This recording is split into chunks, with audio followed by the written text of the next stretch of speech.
I am the Tofu Golem. Please enjoy the video. In this video, I will show how to program Toyota Highlander key fob. Sit in the driver's seat, close all doors, and leave the driver door open.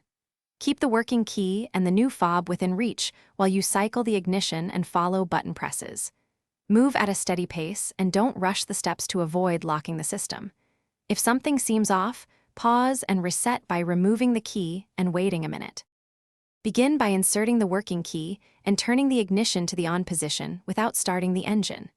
Turn the key OFF then on the required number of times until the door locks cycle, indicating programming mode.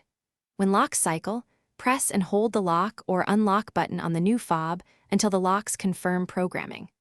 Repeat for additional fobs one at a time, then turn ignition OFF and test all remotes before closing the door.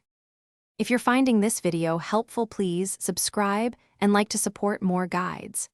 Quick recommendation: the new Kindle Paperwhite is perfect for reading manuals and instructions anywhere, and it's light enough to toss in a glove box for roadside reference.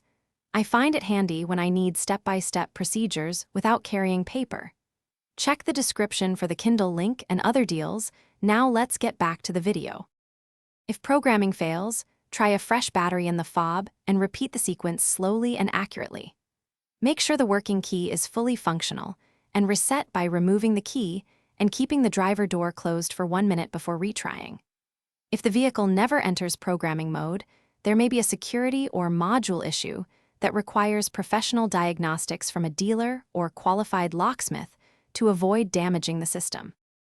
Thanks for watching. Consider subscribing if we helped you today.